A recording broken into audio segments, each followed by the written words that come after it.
I don't know about you, but it seems like everywhere I look, there are all these videos on the internet about why I quit teaching.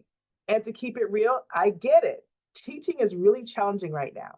And it made me think about why did I keep teaching for so many years after I had wanted to quit? So in today's video, I am sharing how I stay motivated as a teacher.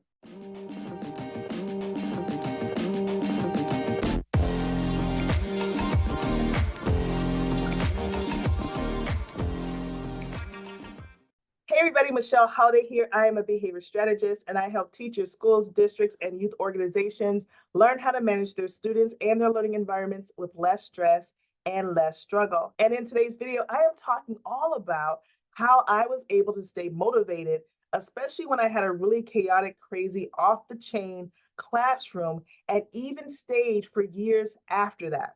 So when I first started teaching, I actually taught high school first. And then I started teaching middle school and then I taught elementary. So it's like I went down the line. And so I kind of went backwards. But my classrooms were not behavior free.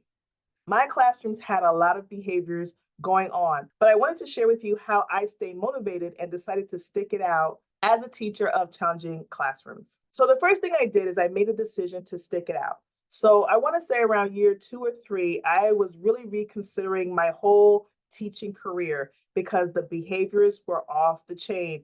The kids were calling out, they were calling me out of their names, they would not stay in their seats, they were not doing their work, they were making it difficult to teach each and every day.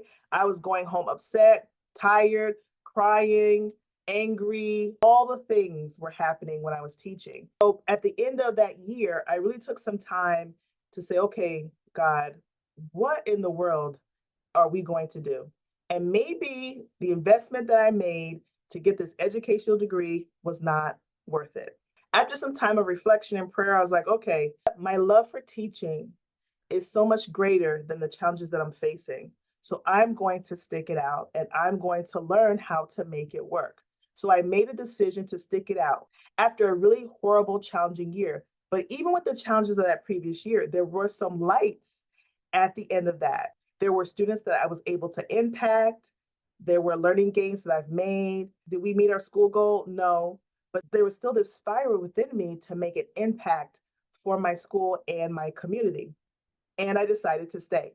But I made a decision. I'm not going to give up. I'm going to press forward and do what I need to do. The second thing I did is I changed my mind about challenging students. I really saw challenging students as my enemy, something to get rid of, something to kick out of the school. They just were a bane of my existence. They were an obstacle to me being a great teacher. And I decided to change my mind. Some of that came with research, and some of that came with one-on-one conversations that I was having with these challenging students. And what I learned is that for a lot of our students, they just didn't know, they really didn't have the skills to be successful academically for some of them, and that would spill into their social, and then that would spill into their behavior. Was that true for every student? No. But for more students than I thought, a lot of this was they really did not have the skill set. So I began to see them differently. Instead of students who were my enemy, these were students who needed the skills and not just academic skills. The third thing I did is I saw behavior as communication.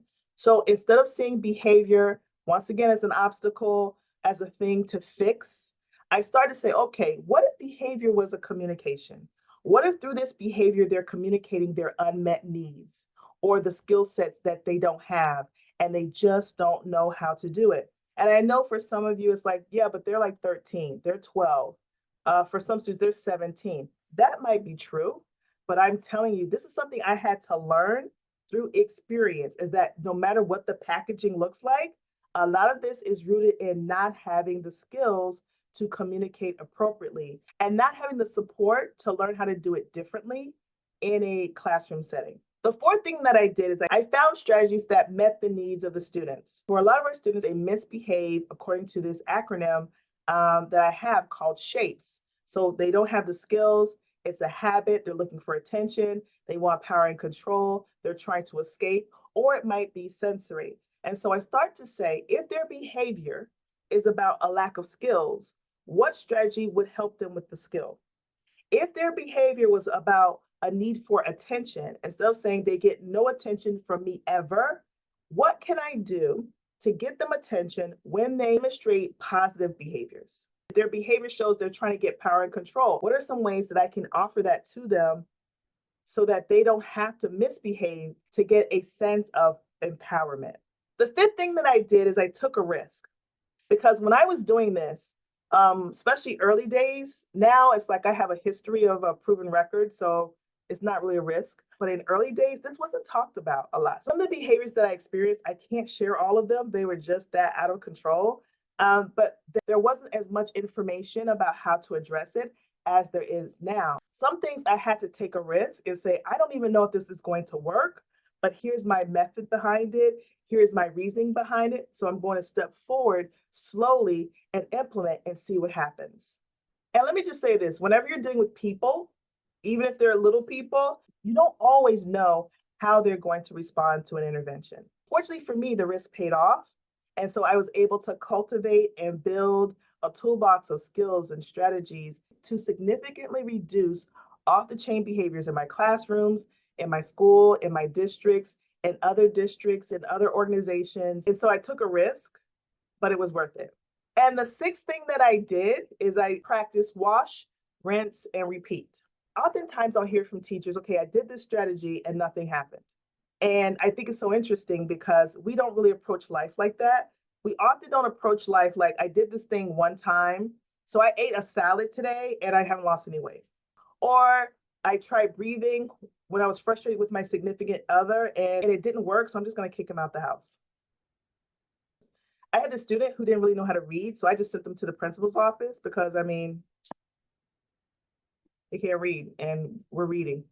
It really wasn't until I decided to say, I'm going to push, I'm going to implement until something happens.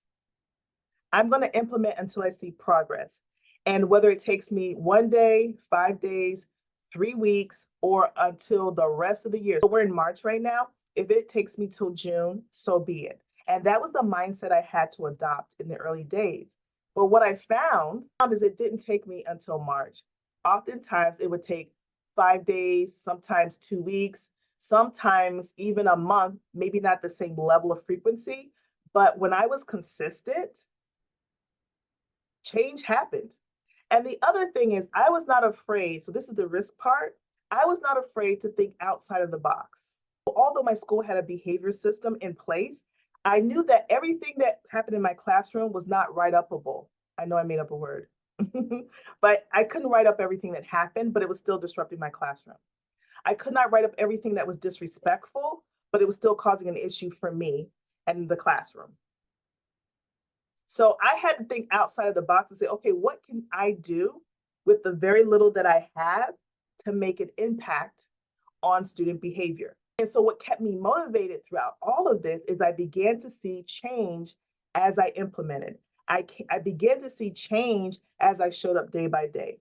I began to see change when I did not allow behaviors to dictate how my day was going to go. When I did not allow certain behaviors to enter into my heart and make me think that I was a bad teacher. Instead, I said, okay, let me help them develop. Let me help them grow because they must not know. And time again, I learned that a lot of these skills that we want them to be able to demonstrate in the school, they don't know them. And I didn't play the blame game of, well, someone else should do, well, their parents should do this, or it should happen there. That is too much for me to take on. All I know is when they come into my classroom, I have a vision for what I want to see happen. I want a certain environment I want to see, and I'm going to do the best I can to ensure that happens. So I want to speak to you. If you're a teacher and you're like, I still want to teach, I still love the kids, but I don't know how because these behaviors are so out of control. Here's what I'm going to say to you. If you really want to stay, make a decision, I'm going to stay. Change your mind about the students. Instead of putting them in the bad category, put them into the they have a needs category. And let me just tell you, every student has needs, not just the ones with IEPs.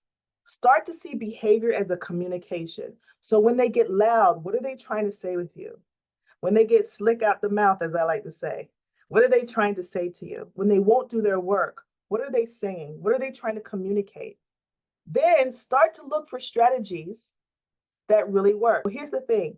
If you want to stay and you're willing to do the work and you're willing to change your mindset and you're willing to not allow everything to get personal with you, and if you're willing to not compare the students of the past to the students we have right now, there is a way that you can stay motivated to get through this school year and other school years to come, because our kids need us. If you like this video, I can create another one where I have other ways that I stay motivated. Let me know in the comments below. Teachers, I'm rooting for you. I know it's hard, but you can do it. All right, teacher friends, see you in my next video.